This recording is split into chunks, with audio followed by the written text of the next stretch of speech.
नमो भगवते वासुदेवाय कृष्णाय वासुदेवाय हरये परमात्मने प्रणतः क्लेशनाशाय गोविन्दाय नमो नमः।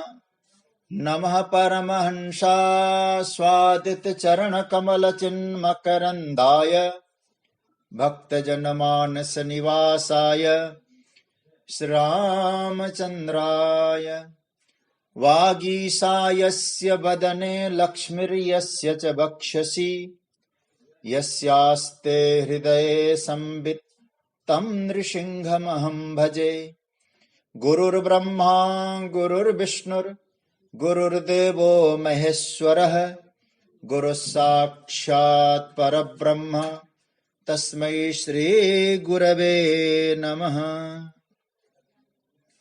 भगवत चरण कमलानुरागी सभी आत्मीय प्रिय स्वजन वृंद, मातृशक्ति स्वाध्याय परिवार के सभी मेरे प्रेमास्पद भगवत प्रेमीजन, आप सभी को मेरा प्रणाम, वंदन, अभिनंदन, राधे राधे, जय श्री कृष्ण। सर्वप्रथम आप सभी को मकर संक्रांति की बहुत सारी मंगल कामनाएं।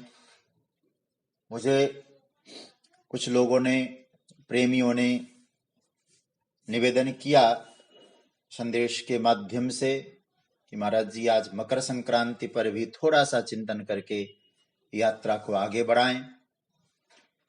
कि ये सब आप सब जानते हैं कि आज सूर्य मकर राशि में प्रवेश कर रहा है, जिसको विज्ञान भी कहता है कि उत्तर गोलार्ध की ओर सूर्य की यात्रा प्रारंभ होती है। अब से फिर धीरे धीरे दिन कुछ बड़े होते हैं, रात्रियां छोटी होने लगती है, और इसकी चर्चा हमने 8वें अध्याय में भी की थी। दूसरा चिंतन यह भी है कि आज हमको स्मरण करना चाहिए परम भागवत, महाभागवत श्री पितामह भीष्म जी का। ऐसे पवित्र दिवस का उन्होंने इंतजार किया, और श्रीमद् भागवत में स्पष्ट लिखा है, यो योगिनश् छन्द मृत्योर् वांछितस्तुत्तरायण, जिसमें योगी जन इस उत्तरायण काल में मृत्यु को चाहते हैं। और भीष्म जी ने उत्तरायण में क्यों चाहा, इसकी चर्चा हम पहले भी कह चुके हैं। तो उत्तरायण प्रारंभ हुआ है, तो आज की भाषा में कहेंगे तो परम भागवत श्री भीष्म जी महाराज का आज भगवत धाम गमन का पावन दिव्य महोत्सव, मृत्यु महोत्सव बनाया। कैसे बनाया, तो इतना ही भीष्म जी के जीवन में आया है श्रीमद् भागवत के अनुसार कि उन्होंने अपनी बुद्धि भगवान को समर्पित कर दी। इति मति रूप कल्पिता वितृष्णा, अपनी बुद्धि को भगवत चरणारविंद में उन्होंने समर्पित कर दिया। सज्जनों, महत्वपूर्ण बात यह है, ऐसे भागवत के जो चिंतक लोग इस बात को भी कहते हैं कि भाई उन्होंने अपनी बुद्धि को पुत्री के रूप में स्वीकारा और भगवान के साथ उनका पाणी ग्रहण कराया। इसको हम लोग इस रूप में भी ले सकते हैं, बुद्धि को हमने क्या बनाया। साधना की दृष्टि से कह रहा हूं मैं, जब वेदांत की चर्चा करूंगा तो अलग रूप हो जाएगा, भक्ति की यात्रा करूंगा तो अलग रूप बन जाएगा। लेकिन साधना की दृष्टि से हमको यह विचार करना है, हम अपने बुद्धि को किस रूप में, किस संबंध से स्वीकार कर रहे हैं। जहां तक भीष्म जी के बात को लेकर मैं थोड़ी चर्चा करूंगा आपसे कि देखिए, श्रीमद् भागवत के आधार पे ही मैं कहूंगा, भीष्म जी महाराज ने अपनी बुद्धि को पुत्री के रूप में माना, और श्रीमद् भागवत में ही जब पुरंजन की चर्चा आती है तो पुरंजन ने अपनी बुद्धि को पत्नी के रूप में माना। तो अब तो आप सब समझदार लोग समझ जाएंगे, पत्नी भाव और पुत्री भाव को जरा अलग अलग करके देखेंगे ना, तो पत्नी भाव जहां है वहां सकाम भाव रहता है, और पुत्री भाव जो रहता है उसमें निष्काम भाव रहता है। तो सूत्र क्या मिला हमको कि अब तो आप सब, हम सब इस बात से अच्छी तरह से परिचित है कि पिता को अपनी पुत्री से किसी प्रकार की अपेक्षा नहीं रहती। हाँ, पुत्र से कुछ रहता है लेकिन पुत्री से नहीं, बल्कि पुत्री जब सयानी होती है तो हर पिता सोचता है अब इसके हाथ पीले करें, योग्य वर खोजें। तो भीष्म जी ने अपनी बुद्धि को पुत्री के रूप में स्वीकार किया, तो इसका मतलब है पिता और पुत्री का संबंध निष्काम संबंध है, और पति और पत्नी का जो संबंध है वो सकाम संबंध है। तो इसका तात्पर्य क्या हुआ? इसका अर्थ यह हुआ कि जब साधक अपने जीवन में अपनी बुद्धि को निष्काम बना लेता है तो उसकी जो बुद्धि है वो पुत्री बन जाएगी, और वो पुत्री और भगवान के साथ उसका पाणी ग्रहण हो जाएगा। एक बात मैं सूत्र के रूप में कहूं, हमारी जो बुद्धि है ना, इस बुद्धि के पति परमात्मा है। साधना की दृष्टि से बुद्धि के पति भगवान है और बुद्धि के पिता सद्गुरु है। सद्गुरु अपनी बुद्धि को सुव्यवस्थित करके उस बुद्धि का विवाह परमात्मा के साथ कर देता है, क्योंकि भगवान ने ये नहीं कहा कि मुझे तुम धन दो, भगवान ने ये नहीं कहा कि तुम मुझे तन दो। भगवान क्या कहते? मय्येवा मन आधत्स्व मयि बुद्धिम निवेशय। मुझे तो तुम्हारी बुद्धि चाहिए, बुद्धि समर्पित करो, मन समर्पित करो। तो भीष्म जी ने बुद्धि को भगवत चरणारोम बिंद में समर्पित किया तो उनको उत्तरायण मिला। उत्तरायण की चर्चा हम कर चुके हैं। उत्तरायण का मतलब दिव्य गति की प्राप्ति हुई, अपना आत्म कल्याण हुआ। एक भाव यह है मकर संक्रांति का। दूसरा भाव यह है कि हम सब इस बात से परिचित है कि भगवती गंगा का अवतरण कैसे हुआ, ये सब हम लोग जानते हैं। क्योंकि सगर के पुत्रों ने कपिल भगवान का अपराध किया, और कपिल भगवान का अपराध होने के कारण सगर के सभी 60,000 पुत्र भस्म हो गए। एक कथा से आप परिचित है, लेकिन कुछ व्यतिक्रम कथाओं में कुछ क्योंकि आजकल कथा करने के लिए, भागवत आदि करने के लिए, क्योंकि भागवत को भी पढ़ने की आवश्यकता नहीं होती है, यदि आपको कुछ कथाएं याद आ जाती है तो आप कथावाचक बन जाते हैं। इस दृष्टि से तो मैं भागवत जी को बहुत उदार कहता हूं, क्योंकि जिसने पूरी भागवत एक बार देखी भी नहीं होगी उनको भी भागवत भगवान बहुत कुछ दे रहे हैं। तो इसलिए भागवत बहुत उदार है। लेकिन भागवत में मैं कई कथावाचकों का जब प्रसंग होता है सुनता हूं तो कहते हैं कपिल भगवान ने उनको शाप दे दिया कि तुम्हारे सभी पुत्र, तुम सभी नष्ट हो जाओ। लेकिन श्रीमद् भागवत में स्पष्ट लिखा है महद व्यतिक्रमहता भस्मसात अभवं क्षणात्। कपिल भगवान का अपमान किया था उन लोगों ने, सगर के पुत्रों ने, तो अपमान के कारण वे सब भस्म हो गए। कपिल ने भस्म किया ऐसा बिल्कुल भागवत में नहीं। पहला तो सूत्र हमको यह समझना है कि संतों का अपराध, मैंने तो ये भी कहा कि संतों में, महापुरुषों में, भगवत शरणागतों में दोष देखना भी नहीं चाहिए, क्योंकि जो दोष देखेंगे, असूया रखेंगे, भगवान कहते हैं वो तो सारे फिर दोष जो जो उसने देखे हैं ना, मैं कहूंगा मेरा भक्त तो निर्दोष है, सारे दोष तुझ में दे देंगे। अब तो कपिल भगवान के का अपराध करने के कारण सगर के सभी पुत्र जब भस्म हुए तो उन्होंने फिर प्रयत्न किया। कैसी प्रयत्न की तो पराकाष्ठा समझना।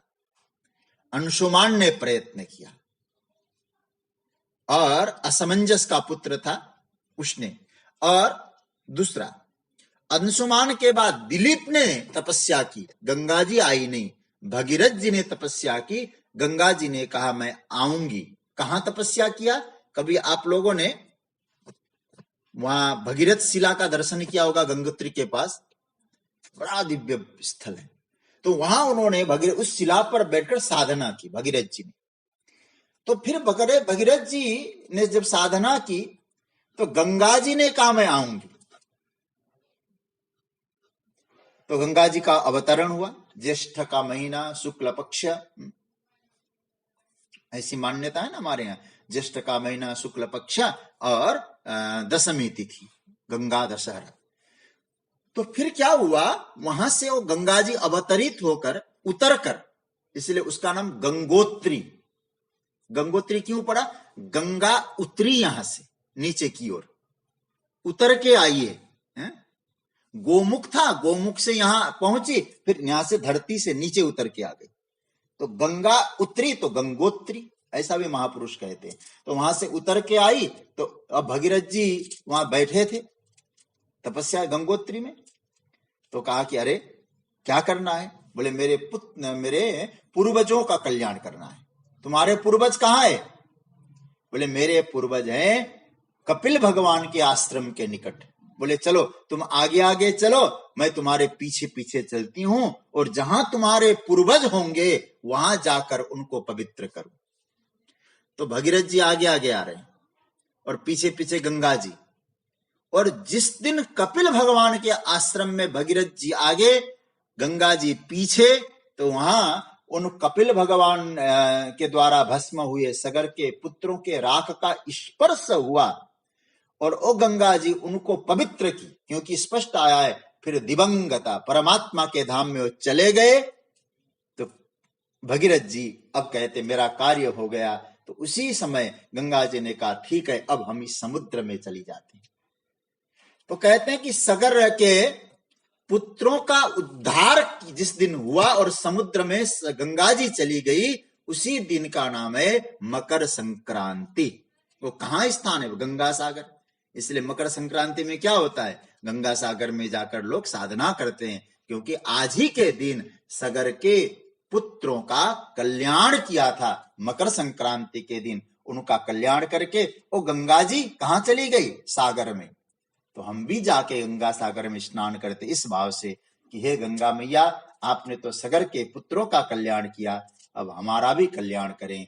इस भाव से उस दिन का नाम है मकर संक्रांति, जिस दिन सगर के पुत्रों का कल्याण गंगा जल से के स्पर्श से हुआ था। तो इन कई रूपों में देखकर हम लोग मकर संक्रांति को दिव्य उत्सव के रूप में स्वीकारते हैं। और सूर्य आज से मकर राशि में प्रवेश हो रहे हैं।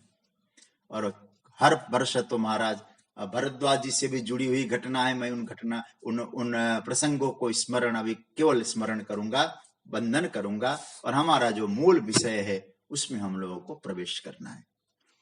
तो सज्जनों, श्रीमद् भगवद गीता पर चिंतन की यात्रा हमारी चल रही है। मैं इतना भी कह दूं कि आप लोगों ने जो प्रेम से सुन रहे हैं ना, मैं गदगद हूं। फिर कह दूं, खूब आनंद का अनुभव हो रहा है, और आप लोग समझने का प्रयास जो कर रहे हैं वो मुझे प्रसन्नता प्रदान करती है। मुझे कई प्रतिक्रियाएं आ रही, बहुत अच्छा लग रहा है। लेकिन अब हम लोगों को इस दूसरा जो कल से एक श्लोक का हम लोगों ने प्रारंभ किया, आज उसकी चिंतन की यात्रा को हमें आगे बढ़ाना है।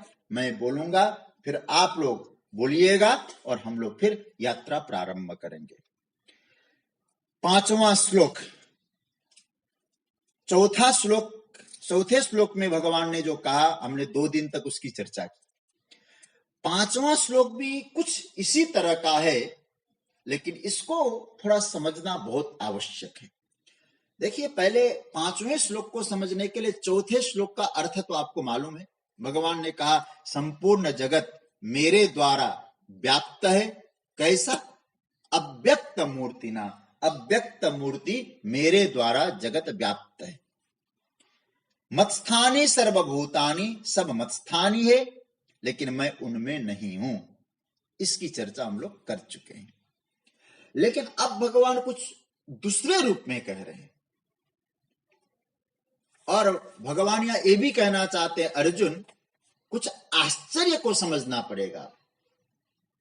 पश्चिमे योगम ऐश्वर्यम, मेरे ऐश्वर्य को तुम्हें समझना पड़ेगा। और भगवान का ऐश्वर्य कितना दिव्य है, इस श्लोक में बताया। और ठाकुर जी का ऐश्वर्य क्या दिव्य, वास्तव में देखा जाए इस श्लोक को यदि गंभीरता से आप समझ जाएंगे ना, तो गोविंद का ये जो कह रहे मेरा ऐश्वर्य तो देख अर्जुन, क्या ऐश्वर्य है, समझ में आ जाएगा। तो आइए मैं पहले पाठ करूंगा, फिर आप लोग बोलें, फिर हम लोग यात्रा करेंगे। न च मत्स्थानि भूतानि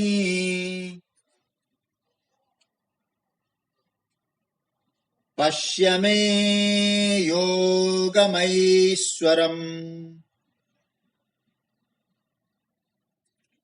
भूतभृन्न च भूतस्थो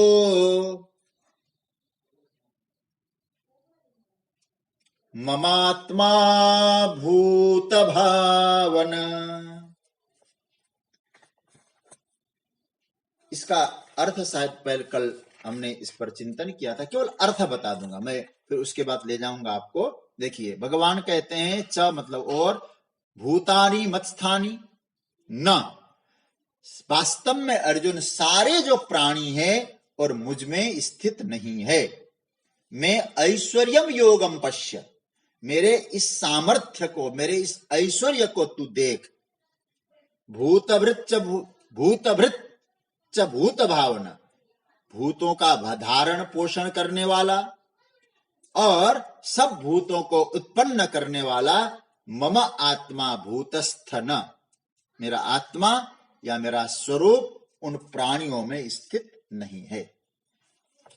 अब थोड़ा सा हम लोग चिंतन करेंगे। देखो भाई, यदि हम लोग मनन करें और मनन के श्रवण अच्छी तरह से हो, बहुत धैर्य पूर्वक ध्यान पूर्वक श्रवण करें और श्रवण किए हुए का हम लोग मनन करेंगे, तो आपको एक तो समझ में आएगा, ऊपर के श्लोक को मत्स्थानी समझ में आ जाएगा। और क्योंकि भगवान ने ऊपर क्या कहा है, आकाशस्थानी नहीं कहा, ध्यान से सुनिएगा, वेदांत का बड़ा गंभीर चिंतन है। मनस्थानी नहीं कहा, आकाशस्थानी नहीं कहा, भगवान कहते हैं मत्स्थानी। मुझ में ही क्या हो रहा है, ये दृश्य प्रपंच भास रहा है, दिखाई दे रहा है।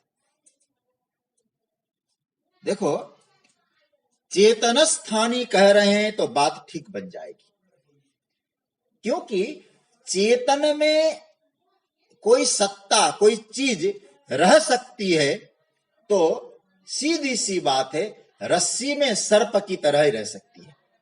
सज्जनों, इस बात पर ध्यान देना, आकाश में नीलिमा की तरह रह सकती है, लेकिन इतना ख्याल रखना, परमात्मा परमात्मा ही है।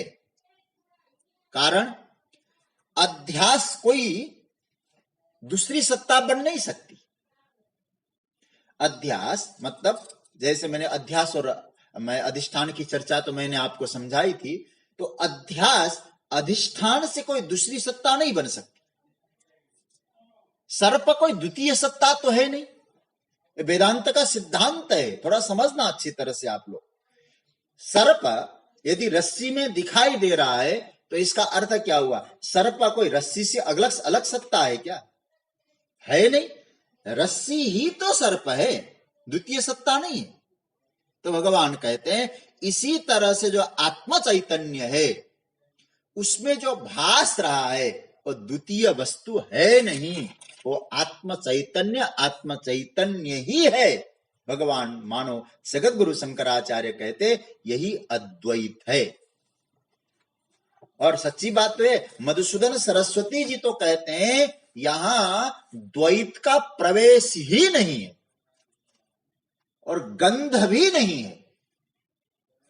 अरे भाई, आप मत्स्थानी की व्याख्या करें, सब मुझ में है, लेकिन आप यदि नच मत्स्थानी नहीं बोलेंगे तो मैं आपको स्पष्ट कह दूं, गंभीर बात कह दूं, आपने व्याख्या समझी ही नहीं।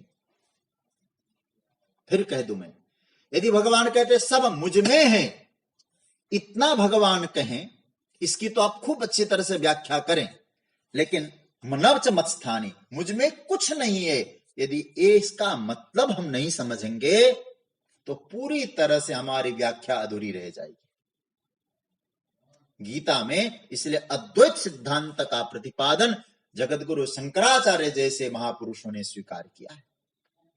देखिए, इसलिए गीता का लक्षण क्या है? श्रीमद् भगवत गीता का लक्षण क्या है? स्वयं ठाकुर जी कहते हैं, वेद व्यास जी कहते हैं, अद्वैतामृत वर्षिणी भगवती मष्टादशाध्यायिनी। ये भगवत गीता का लक्षण है सज्जनों। क्या लक्षण है?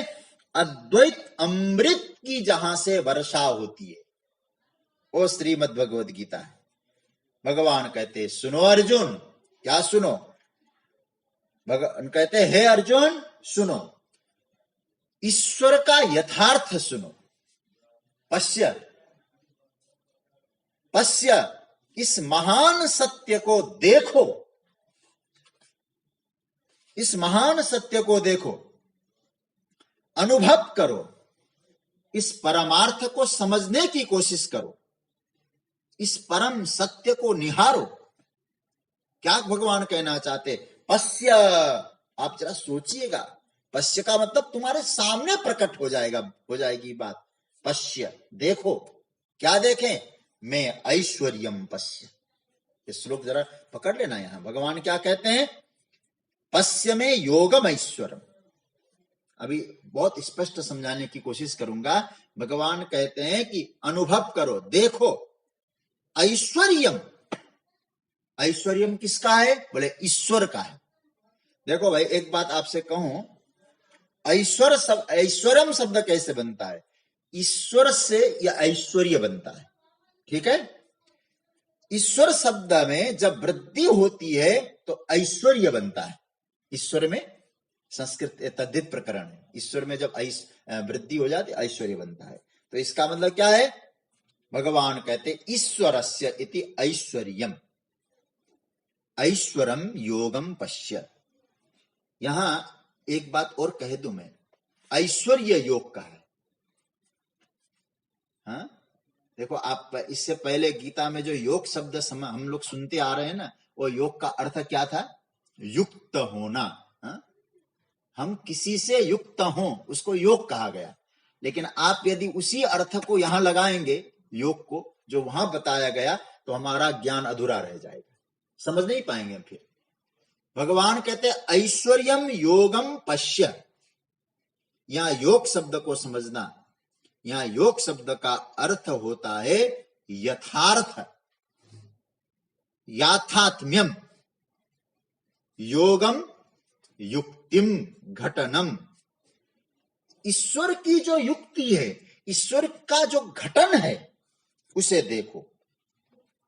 आत्मनः याथात्म्यम इत्यर्थ। ये महाभाष्य में जगतगुरु शंकराचार्य भगवान कहते आत्मा का यथार्थ का दर्शन करो। आत्मा का यथार्थ देखो अर्जुन क्या है। यथार्थ अर्थात वास्तविकता, उसको निहारो, उसकी सच्चाई को देखो।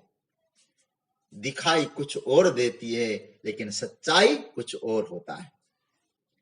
आत्मचेतन के अलावा कुछ है ही नहीं। जो कुछ है सब आत्मचेतन ही है। इसके लिए अब हमको कैसे समझना है? तो कुछ सीढ़ियां चढ़नी पड़ेगी हमको, कुछ सीढ़ियां चढ़नी पड़ेगी, तब हम समझ में आए। कौन कौन सी सीढ़ियां हैं? देखो, मत्स्थानी, इसको समझना पड़ेगा। इदम सर्वम जगत, इसको भी समझना पड़ेगा। और भगवान कहते हैं उसके बाद नच मत्स्थानी समझ में आएगा। मैं आपको एक छोटी सी बात कहूं, आप लोग लिख ले तो अच्छा रहेगा इस बात को। देखो, पहला हमको क्या समझना है? पहला यह समझना है जो पहले वाले श्लोक में, चौथे श्लोक में जो बात प्रभु ने कही, पहला सूत्र, इसको लिखें। इदम सर्वम जगत मया ततम। पहले इसे समझना है। ठीक है? संपूर्ण जगत मया, मेरे द्वारा व्याप्त है, ये आप समझें। फिर आप दूसरी सीढ़ी पे चढ़िएगा। फिर वहां क्या समझेंगे? मत्स्थानी। फिर भगवान कहेंगे वो मुझ में ही है। जगत मेरे द्वारा व्याप्त है, ये समझ में आया तो समझ में आएगा अरे सब उसी में ही तो है, फिर ये समझ में आए मत्स्थानी।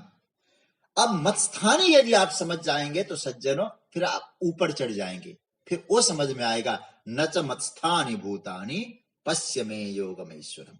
ये 3 श्रेणियां है, इदम सर्वम जगत मया ततम, मत्स्थानी और न च मत्स्थानी, ये 3 श्रेणियां है। तो इदम सर्वम जगत मया ततम, उसकी मैं इसलिए ले रहा हूं कि इसको न च मत्स्थानी कैसे समझेंगे हम लोग।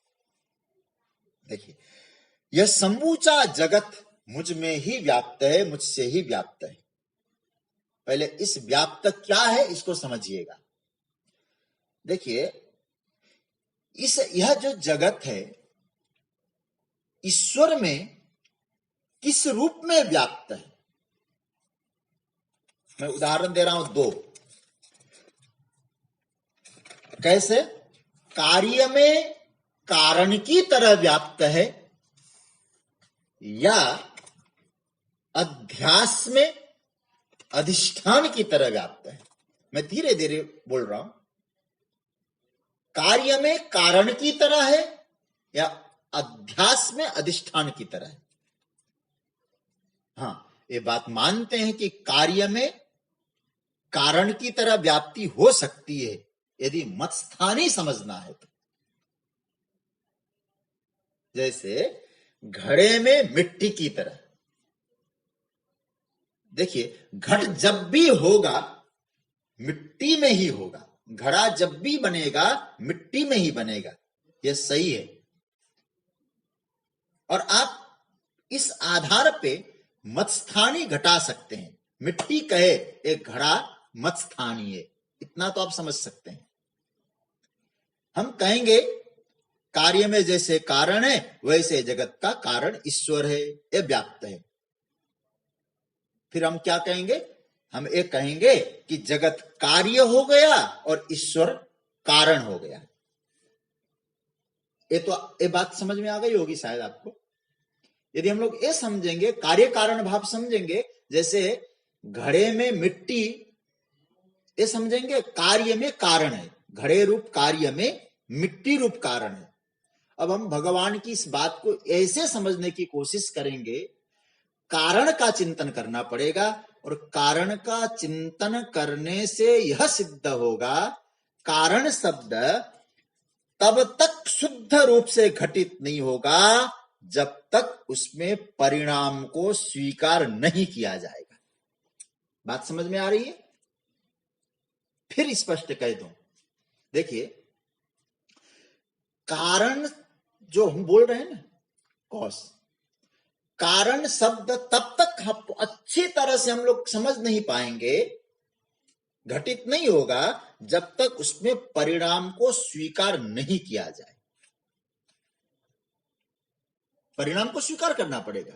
और मैंने इसको संभवतः सूत्र के रूप में पहले कहा था, क्योंकि जब मिट्टी से घड़ा बन जाएगा तो मिट्टी के जो गुण है वो सारे गुण घड़े में रहेंगे, आप गारंटी नहीं दे सकते, क्योंकि रासायन तत्व तो बदल जाएगा, कई चीजें बदल सकती है। मैंने उस सोने का गहने के बारे में भी कहा, शुद्ध सोना गहना कैसे बनेगा? अब याद रखना, आप यदि परिणाम को स्वीकार करते हैं तो फिर आपको क्या स्वीकार करना पड़ेगा? अनित्यत्व को स्वीकार करना पड़ेगा, ये अनित्य हो जाएगा। परिणाम को यदि स्वीकार करेंगे, कैसे? बहुत ध्यान से समझना। जैसे परिणाम को स्वीकार करने का मतलब हुआ दूध से दही बना, तो क्या दूध जैसा ही दही है? ठीक है, दूध के बिना दही नहीं बनता। ये परिणाम बात की मैंने जो चर्चा की थी, तो हम लोग इसी तरह से कहेंगे कि भगवान है कारण, जगत है कार्य। मुझे लगता है आप लोग यदि अच्छी तरह समझ रहे होंगे तो थोड़ा सा परिणाम दोष हो जाएगा, परिणाम आ जाएगा। और परिणाम आने का मतलब, जहां भी परिणाम आएगा, हमारा सांकर वेदांत कहता है परिणाम का जहां प्रतिष्ठा होगी वहां हमेशा विकृति आएगी, अनित्य होगा ही होगा। ये जगतगुरु शंकराचार्य का ठोस सिद्धांत है। और सज्जनों, इसका मतलब क्या हुआ? फिर आपने व्यय को बुलाया, आपने क्षय को बुलाया, और ईश्वर पर क्षय भाव लगेगा, ईश्वर पर व्यय भाव लगेगा। समझ रहे होंगे? क्योंकि परिणाम हो गया वहां तो। और गीता का सिद्धांत है परमात्मा अव्यय। तो आप उसमें व्यय कैसे करेंगे? ये तो गड़बड़ हो जाएगा, सारा परिणाम हो जाएगा, उसमें रिजल्ट निकलने लग जाएंगे। फिर दूध से दही बना तो परमात्मा क्या हुआ? अरे भैया, दही तो हो गया कार्य, दूध हो गया कारण। अब इसको और समझा दो अच्छी तरह से। दही हो गया कार्य, दूध हो गया कारण। तो अब अरे भैया, ये तो कारण भी बदल गया। फिर तो दूध से जो दही बना पूरा बदला कि नहीं बदला? उसके गुण धर्म बदल गए। दूध पीने में जो आनंद, दूसरा स्वाद है, दही खाने में दूसरा स्वाद है। उसको खाने को कहेंगे, उसको पीने को कहेंगे। आप देखते जाइए थोड़ा सा। यहां जिसको बुखार है कहते दही मत खाओ। अब एक चिंतन करते जाइए, बना दूध से।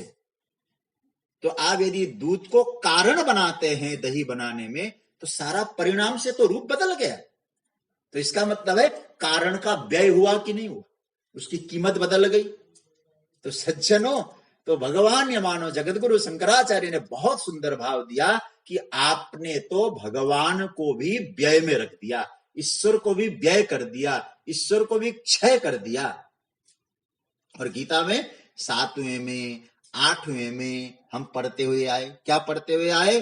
परम भावम अजानन्तः ममाव्ययम अनुत्तमम, मम अव्ययम। भगवान कहते मेरा अव्यय स्वरूप, मामेभ्य परम अव्ययम, परम अव्ययम। अब ध्यान से समझना। अतः अपरिणामी जो ईश्वर है इस जगत का कारण है, और अपरिणामी कारण है, तो आपको जोड़ना पड़ेगा। क्या जोड़ना पड़ेगा? यदि अपरिणामी कारण है तो जगत अध्यास रूप से, समझ रहे होंगे, जगत क्या है? अध्यास रूप से हो जाएगा। तो आप ये समझ जाएंगे। तो परमात्मा परिणामी कारण नहीं है, अपरिणामी कारण है। तो अपरिणामी कारण होगा तो जगत अध्यास रूप से ही होगा। सज्जनों, ये तो हो गई पहली श्रेणी, ए व्याप्ति। इसको समझ गए। ईश्वर चेतन की जगत में व्याप्ति कैसी है, फिर हमको विचार करना पड़ेगा। ये अध्यास अधिष्ठान संबंध सामने आ जाएगा। तो कार्य कारण संबंध चला गया, फिर अब आप ऊपर उठ गए, अध्यास अधिष्ठान संबंध आ गया। तब अलग शब्द आएगा, अध्यास अधिष्ठान स्थानीय हो जाएगा। मतलब एक ही स्थान में अध्यास की स्थिति कहां है? बोले अधिष्ठान में, मत्स्थानी। घट जाएगा अच्छी तरह से। इदम सर्वम जगत, मत्स्थानी घट जाएगा। तो मत्स्थानी जब समझ में आ जाएगा तो ईश्वर व्याप्त है। तो कहीं ऐसा न हो, फिर याद दिला रहा हूं कल की बात, फिर कहीं ऐसा न हो मैत्रेयी जैसी गलती हम फिर कर दें। मैत्रेयी की बात हमने कही थी ना, वही गलती हम फिर न दोहरा दें कि कहां है शरीर? बोले मन में। जो है इंद्रियां कहां है? मन में। मन कहां है? शरीर में। आत्मा कहां है? शरीर में। ये तो फिर गड़बड़ हो जाएगा मामला। विवेक तो हमको वहां तक ले जाता है, फिर अनुभूति कहेगी मन तो शरीर में ही है जी। कहते हैं ना, जहां शरीर होता है वहां मन होता है। तो मन शरीरस्थानी है, ऐसी जो हमारी धारणा है इसको खत्म करना पड़ेगा। हमारी सोच बदलनी पड़ेगी यहां, इस सूत्र को समझने के लिए। याद रखना सज्जनों, मन शरीरस्थानी है, पहले तो आप इस धारणा को बिल्कुल तिलांजलि दे दीजिए। मन, शरीर, ये कहां है? बोले आत्मस्थानी। इस सिद्धांत पकड़ना। आपको यदि वेदांत के गूढ़ सूत्र को हृदयंगम करना है तो आपको यहां तक उतरना पड़ेगा कि शरीर, मन आत्मस्थानी। फिर आत्मा क्या है? बोले आत्मा सर्वदा अधिष्ठान रूप है। तो फिर क्या होगा? न चाहम त्यस्वस्थितः, तो यह अच्छी तरह से घट जाएगा। न च मत्स्थानि भूतानि, ये घट जाएगा। तो जैसे ही यह घटा, अगला कदम सूत्र भगवान कह रहे अर्जुन ये देख, ये क्या है? ऐश्वर्यम योगम पश्य, ये मेरा ऐश्वर्य है। यही तो भगवान, अरे भाई कोई विशेष बात नहीं कहनी की होती तो ऐश्वर्यम शब्द का प्रयोग भगवान क्यों कह रहे हैं? तो ठाकुर जी को कोई विशेष यथार्थ बात बतानी थी, इसलिए भगवान कह रहे ऐश्वर्यम योगम, और कोई साधारण बात नहीं। पश्य, देख मतलब अनुभव कर। सूत्र मिल जाएगा कि ऐश्वर्यम योगम किम, बोले याथात्म्यम, बोले उसमें कुछ भी नहीं है। क्या? तो भगवान कहते अब समझ जाओगे, न च मत्स्थानि भूतानि, यही यथार्थ है, यही मेरा ऐश्वर्य है। न च मत्स्थानि भूतानि पश्य में योगमय। और अर्जुन यही सच्चाई है, सच्चाई भी यही है, उसमें कुछ नहीं है। फिर महाराज ये सब किसमें व्याप्त हो रहा है? तो भगवान को कहना पड़ेगा, अरे भाई जब कुछ है ही नहीं तो कहां से व्याप्त होगा?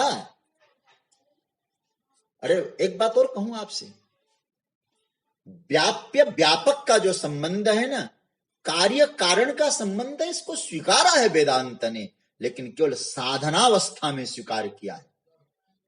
कोई यथार्थ रूप में आप इसी को कहते रहे, नहीं मिट्टी का घड़ा है, दूध से दही बन, अरे भाई थोड़ा अपनी बुद्धि का प्रयोग कब करेंगे हम लोग? इसलिए यथार्थ क्या है? भगवान कहते हैं योगम पश्य, याथात्म्यम पश्य। इसका जगत गुरु शंकराचार्य ने कहा याथात्म्यम पश्य, यथार्थ समझो। मतलब अर्जुन यह है स्थिति, यथार्थ समझना है तुमको। और एक बात आपको, और मैं गंभीर बात, आज और कल एक दो दिन जब तक 2-4 श्लोक हमको अच्छी तरह से समझ में नहीं आएगा ना, तो मैं तो चाहूंगा ही नहीं कि हम आगे बढ़ेंगे, समझ के आगे बढ़ें, जिससे कि आगे की जो यात्रा है ना एकदम बढ़िया से, आप कोई भी शब्द बोले तुरंत आप समझ जाएं। और सच्ची बात एक कहूं, यदि इन भगवान के इन सूत्रों के गूढ़तम तत्व को आप समझ गए तो मैं तो आपको बिल्कुल कह सकता हूं गीता के सूत्र को समझने में तो कोई कठिनाई आएगी ही नहीं। फिर आप कर्म सिद्धांत समझ जाएंगे, भक्ति के सिद्धांत को समझ जाएंगे, और आपके द्वारा कर्म भी सुंदर होगा, आपकी भक्ति भी अच्छी होगी। लेकिन मूल बात को समझना पड़ेगा। इसलिए राज विद्या यूं ही नहीं कहा है कि भगवान ने इसका नाम राज विद्या कर दो, विद्याओं का राजा है, राजगुह्य नहीं कहा इसलिए क्योंकि इतनी गोपनीय बात भगवान बताने जा रहे हैं और कहीं प्रकट नहीं हो पाता अन्यत्र। तो इसको पहले समझ के ही हम लोग आगे बढ़ेंगे। तो यदि आपकी भक्ति भी होगी ना बहुत सुंदर होगी, हमारा कर्म भी होगा सुंदर होगा, हमको जो ज्ञान मिलेगा ना यथार्थ मिलेगा। फिर केवल क्रिया कांड नहीं, आप ऊपर उठ जाएंगे। सज्जनों, अब हमें थोड़ा सा चिंतन करना है। अर्जुन यह है स्थिति, ऐश्वर्यम योगम पश्य। समझो, एक अद्वितीय चेतना है सब, अंतकरण में भी यही है। लेकिन एक बात और आपको गंभीर बात इसलिए मैं बता रहा हूं, जो अंतकरण है जिसमें उस अधिष्ठान सत्य में मिथ्या रूप से भास रहे हैं, है नहीं। न च मत्स्थानि भूतानि पश्य में योगम ऐश्वरम। ये सारे अंतकरण जिसमें भास रहा है ना, ये भी मिथ्या है। लो, तो अधिष्ठान पर, अच्छा ये सत्य क्यों लग रहे हैं हमको? मन है, मन में अनुभव कर रहे हैं, भगवान सीधी बात कहते, अर्जुन केवल एकमात्र कारण है, अधिष्ठान पर दृष्टि नहीं है, मूल पर दृष्टि नहीं है। और वेदांत का, अद्वैत वेदांत का एक सिद्धांत है सज्जन, अधिष्ठान पर दृष्टि न होने का एक और कारण अद्वैत सिद्धांत ने बताया कि मन को हम सत्य मान बैठे। और मैं आपको कहूं, हमारा अद्वैत सिद्धांत एक बात कहता है, जिन्होंने वेदांत का चिंतन किया है, मैं आपको इतना ही कहूंगा, मन कोई वास्तविक चीज नहीं है, मन कोई वास्तविक चीज ही नहीं है। लेकिन फिर कहूं, अद्वैत सिद्धांत में मन की सत्ता निवृत्त हो जाए तो मुंडक उपनिषद कहता है फिर मन अमन हो जाता है, मनसो अमनी भावे। मन की सत्ता जब करती है ना, तब मन अमन हो जाता है। तो मन की सत्ता कटे कैसे फिर? ये मन ही तो सब गड़बड़ कर रहा है। परम पूज्य प्रातस्मरणीय स्वामी श्री अखंडानंद सरस्वती जी कहते ना, सारा गड़बड़ तो ये मनीराम ने किया है। मनीराम कहते थे मन को, मन ने गए कह दिया मान लिया, मन ने कह दिया मान लिया, मेरा मन ऐसा है वो है वो है। भगवान कहते सारा गड़बड़ मनीराम का है। और हम लोगों ने क्या काम किया अब तक? इस मनीराम का निरोध करो, मनीराम को पकड़ के रखो। इस आप थोड़ा सा चिंतन करना, हम लोगों ने यही तो किया। इसलिए हमारे कुछ अद्वैत सिद्धांत के आचार्य कहते हैं, योग ने जो मन को निरोध करने की बात कही है, वेदांत ने इसका खंडन किया है। कारण मन का निरोध करने से मन अमन नहीं होगा। एक मेरे पूज्य गुरुदेव कहा करते थे, देखो मैं प्रसंग आया तो याद किया तो समझा बता दूं, शायद कभी चर्चा में आई हो तो मुझे याद नहीं है, क्योंकि बहुत दिन की चर्चा हो चुकी है। कभी कभी पुनरावृत्ति हो जाती है, कोई बात दोबारा भी आ जाती है, भूल जाता हूं। प्रयास तो करता हूं कि कोई चीज पुनरावृत्ति न हो, लेकिन हो जाती है। इतना तो हमारे पास विवेक है नहीं। देखिए, मैं कहूंगा धर्म, उसमें क्या है? विरोध है। कैसे विरोध है? जो वास्तव में संप्रदायवाद जो धर्म है, एक धर्म कहता है अहिंसा धर्म, और एक धर्म हिंसा को भी धर्म मान बैठा है। धर्म में विरोध, हमारे गुरुजी कहा करते थे, धर्म में विरोध, सांख्य में शोध। सांख्य में शोध होता है ना, धर्म में विरोध होता है, सांख्य में शोध होता है, योग में निरोध होता है, भक्ति में अनुरोध होता है। भक्त होगा तो अनुरोध करेगा, सरकार मैं तो आपका हूं। याद रखना, धर्म में विरोध और सांख्य में शोध, प्रकृति और पुरुष का शोधन होता है। धर्म में विरोध, सांख्य में शोध, भक्ति में अनुरोध, योग में निरोध, क्योंकि योगश्चित्तवृत्ति निरोध। और कहते वेदांत में बोध होता है। बोध मतलब जानना, ज्ञान। देखिए, हमने योग में क्या काम किया? मन का निरोध ही तो किया। पकड़ा मन, इधर उधर से घुमाया, फिर पकड़ के रख दिया। तो वेदांत ने बहुत बढ़िया बात एक कही है। शंकर भाष्य में एक बहुत अच्छा सूत्र दिया है, इसको समझ लीजिए जरा। जाल पक्षीवत रोध साधनम, इसका अर्थ क्या हुआ? जाल पक्षीवत रोध साधनम। हमने क्या काम किया कि जाल में जैसे किसी पक्षी को बांध रखा है, ये पक्षी कब तक है उस जाल में? जब तक बंधा हुआ है, और जाल खुलते ही पक्षी फड़फड़ा के उड़ जाए। ठीक है? अब आप इस पर क्या समझेंगे?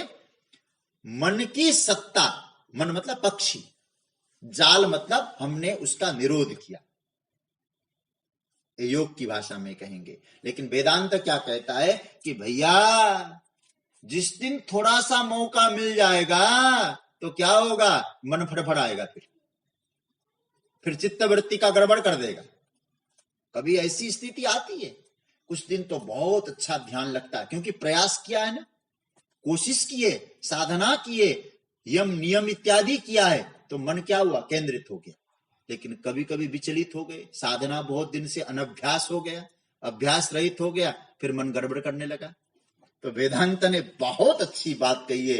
यदि आप इस बात को मैं कहूंगा, सुन सको नहीं कहूंगा, बुरा नहीं मानना आप लोग, सुन सके नहीं कहूंगा, इस बात को यदि पचा सके तो क्या होगा, मैं कहूंगा मन की सत्ता तब कटती है जब आप उसके अधिष्ठान पर दृष्टि रखेंगे।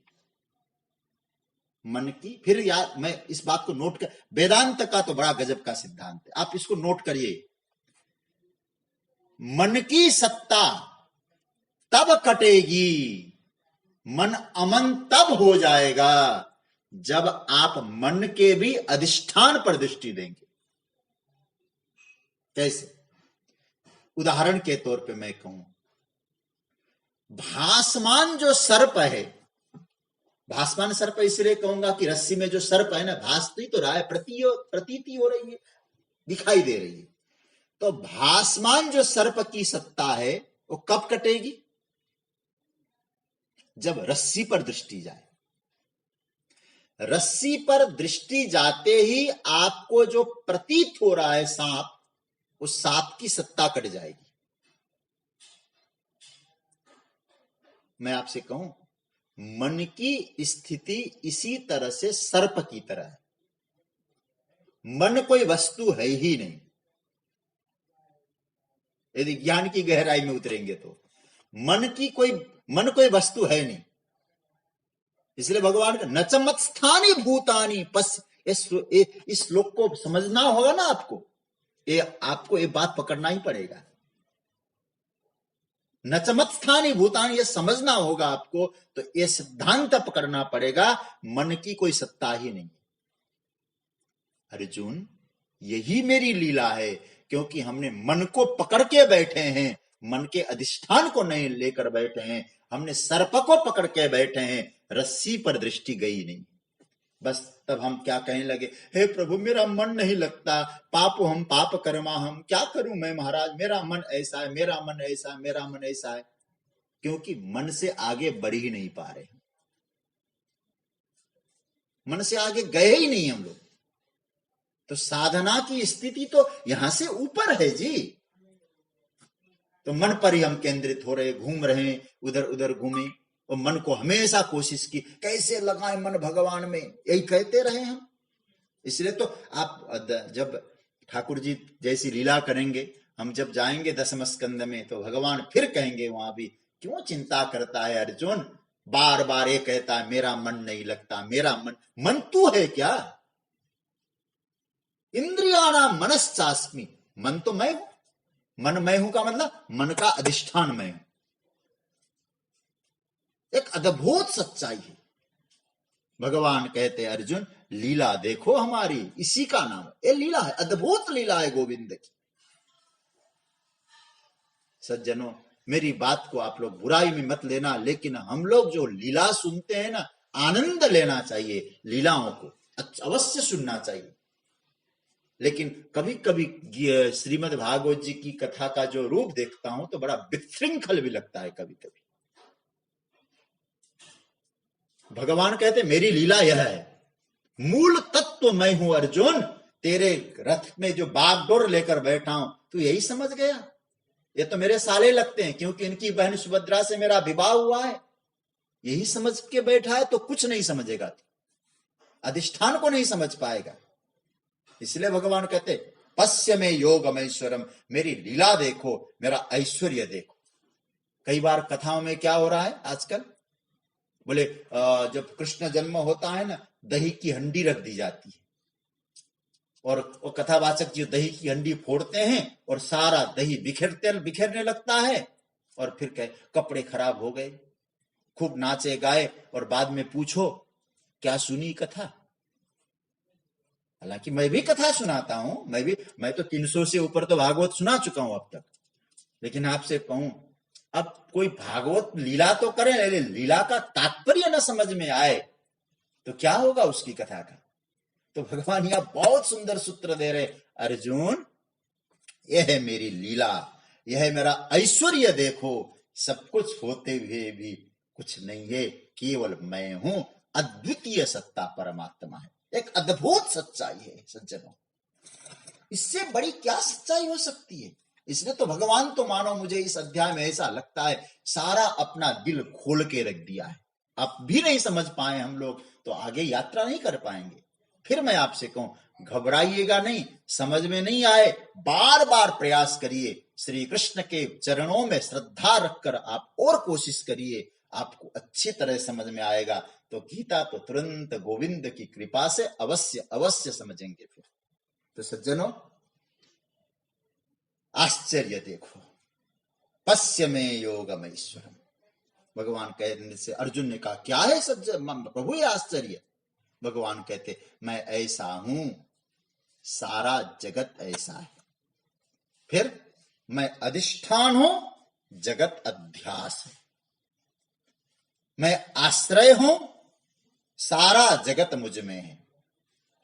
सारे जगत में जो सत्ता तुझे दिखाई दे रही, सारे जगत में जो प्रियता दिखाई दे रही, वो सब क्या है? बोले है ही नहीं। महाराज क्या है? आगंतुक है। आगंतुक का अर्थ समझते हैं ना? आगंतुक का अर्थ होता है आने जाने वाला, आया जाएगा, है ही नहीं।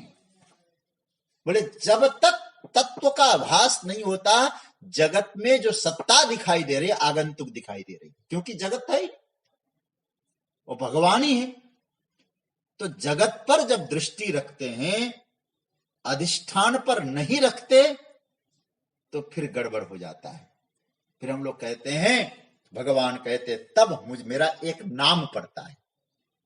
क्या नाम पड़ता है? अब गीता के नीचे की पंक्ति समझ लो। भगवान का एक नया नाम दे दिया हमने, मत्स्थानी नच मत्स्थानी भूतानी पश्चिमे योगम ईश्वरम। भगवान ने कहा मन भी मुझ में, मन की भी कोई सत्ता नहीं है, नचमत स्थानी भूतानी, कुछ भी भूत, कोई भी प्रपंच मुझ में नहीं। नीचे की पंक्ति अब समझना, भूतभृत। भूतभृत शब्द का अर्थ क्या है? भूत कहते प्राणी मात्र, संपूर्ण दृश्य प्रपंच। भृत का अर्थ होता है भरण करने वाला। भूतभृत प्राणी मात्र का, भूतों का भरण पोषण करने वाला मैं। अब इस बात को समझ लेना थोड़ा सा, मैं ही वो हूं जो भूतभृत हूं, पर यथार्थ क्या है, सच्चाई क्या है? मैं अद्वितीय हूं। सच्चाई क्या है? मुझ में कोई चीज है ही नहीं। जब तुम्हारी दृष्टि जगत पर आती है, तो जगत को देखते हुए कम से कम मेरी याद करो। किस रूप में याद करो? जगत का भरण पोषण करने वाला वह है परमात्मा, भूतभृत। अच्छा महाराज, ये आपकी बातों से हमारी बुद्धि चकरा गई, बिल्कुल चकरा रही है। अर्जुन ने शायद हमारा प्रतिनिधित्व करके कहा होगा। अभी तो आप ये कह रहे थे कि भाई मैं तो बिल्कुल ऐसा हूं कि दूसरा तो है ही नहीं, न जगत है न कुछ है, मन भी नहीं, ये कह दिया आपने एक तरफ तो। और आप कहते भरण पोषण करने वाला तो मैं हूं, भूतभृत। तो ये बिल्कुल समझ से परे। जब है ही नहीं तो किसका भरण पोषण कर रहे हैं आप? अब बात तो, प्रश्न समझ में आ गया होगा। अब भगवान कहते हैं अर्जुन ये देखो जरा, क्या देखना है? यही तो आश्चर्य है मैं बताने जो जा रहा हूं। पश्चिमे योगम, यही आश्चर्य बताने जा रहा हूं। क्या आश्चर्य है? भगवान कहते हैं इदम च आश्चर्यम, या आश्चर्य देखो क्या है? जगत से निरपेक्ष होकर जब मुझे देखोगे तो एक और बड़ा आश्चर्य तुम्हारे जीवन में होगा। क्या होगा? क्या आश्चर्य प्रकट होगा? भगवान कहते हैं भूतभृत यह नहीं होगा, नच भूतस्थ। अब देखिए गीता के सूत्रों को केवल मैं बार बार इसलिए कह रहा हूं कि आप यहां भगवान भूतभृत, भूतों का भरण पोषण करने वाला, एक तरफ कह दिया, और आगे क्या कहा, न च भूतस्थ। एक बड़ा गजब के सूत्र है। यदि हम लोग कहेंगे ना, एक व्यक्ति कह रहा है संपूर्ण भूतों का पोषण मैं कर रहा हूं, लेकिन ये मेरे कोई है ही नहीं भैया, मुझ में है नहीं सब, फिर किसका कर रहे हैं आप जब आप में नहीं है तो? क्या इदम आश्चर्यम, भगवान कहते देखो क्या, मैं भूतभृत लेकिन न च भूतस्थ, मैं बिल्कुल असंश्लिष्ट हूं, अस्पर्श हूं। फिर क्या करते हैं, भूतभृत, मैं भरण पोषण करता हूं। आश्चर्य होता है सज्जनों, भरण करता है और असंग कैसे हो सकता है? यदि हमारे यहां कहा जाता है ना, संबंध जो होता है वो भरण करता है, इसलिए हमारे यहां संस्कृत में पति का एक नाम होता है भर्ता। भर्ता शब्द कहा जाता है पति को। अब मैं एक इसलिए ऐसे समझना, कन्या यहां की, वर वहां का, आज हो गया संबंध। अब पत्नी को कैसे कमाऊंगी, कैसे खाऊंगी, इसकी चिंता कम हो गई। क्यों? वो भरता आ गया। अब आज तक माता पिता ने उसका भरण पोषण किया था, अब आज से वो भरण पोषण करेगा। क्यों करेगा? क्योंकि उसके साथ संबंध हो गया, इसलिए आज से आप कौन हो गए? भरता हो गए। तो भगवान यहां कह रहे हैं कि मैं हूं लेकिन जगत से मेरा कोई रिलेशन नहीं है, लेकिन फिर भरता हूं। ये तो बहुत ही अटपटा जवाब है, आश्चर्य होता है। अरे भैया, जो भरण कर रहा है असंग कैसे हो सकता है? एक तरफ तो आप कहते भूतभृत, तुरंत आप कहते न च भूतस्थ। अर्जुन, मैं भरण पोषण करता हूं, लेकिन कहीं तुम्हें गड़बड़ मत कर देना कि मेरा कहीं उनसे रिलेशन है इसलिए मैं कर रहा हूं। मैं भूतस्थ, बिल्कुल उनमें हुई नहीं। मैं, वे मुझ में है तो कह सकता हूं, उनमें मैं हूं ही नहीं, अथवा वो मेरे आश्रय भी नहीं है, लेकिन फिर भी भरण पोषण हो रहा है। कैसे हो रहा है? संबंध के बिना तो कोई भरण पोषण करता नहीं। भगवान कहते मैं असंग होकर भरण पोषण करता हूं, यही मेरा आश्चर्य है। समझ गए ना? तो असंग होकर भरण पोषण भगवान कैसे करते हैं? ये बड़ा एक तरह से टेक्निकल प्रश्न है, बड़ा क्रिटिकल प्रश्न है। न भरण पोषण भी हो रहा है, बिल्कुल असंग भी, न च भूतस्थ, उसमें है नहीं, लेकिन भरण पोषण भी हो रहा है। खूब खिला पिला रहे हैं, आनंद दे रहे हैं, कहा कि खाओ जी, माल खाओ, मलाई खाओ, लेकिन कहते भाई याद रखना मैं तेरा नहीं हूं, मैं तुझ में नहीं हूं, लेकिन दे रहे हैं। इसका अर्थ हम लोग समझने की कोशिश करेंगे, और कल मैं जब आपके सामने बात रखूंगा यहीं से रखूंगा, और आप भी इस बात को नोट करिएगा। कल कहां से बात चलेगी? भूतभृत हैं, आप भरण पोषण करते हैं प्राणियों का। प्राणी का मतलब केवल मनुष्य नहीं, संपूर्ण जगत का, संपूर्ण पदार्थों का भरण पोषण वो करता है, लेकिन न च भूतस्थ, उसमें है ही नहीं। तो आप लोग थोड़ा सा आज चिंतन करते रहिएगा, तो कल इसका उत्तर हम लोग चिंतन करेंगे। आप वहां होते हुए, आप वहां है नहीं, फिर भी आप खूब खिला पिला रहे हैं, कैसी बात, आश्चर्यजनक बात है। भगवान कहती है यही तो मेरा आश्चर्य है। इसकी चर्चा करेंगे, आज नहीं कल करेंगे। आज की चर्चा को यहाँ विराम दिया जा रहा है, समय संकेत कर चुका है। कृष्णाय वासुदेवाय हरये परमात्मने प्रणत क्लेशनाशाय गोविंदाय नमो नमः। ओम शांति शांति।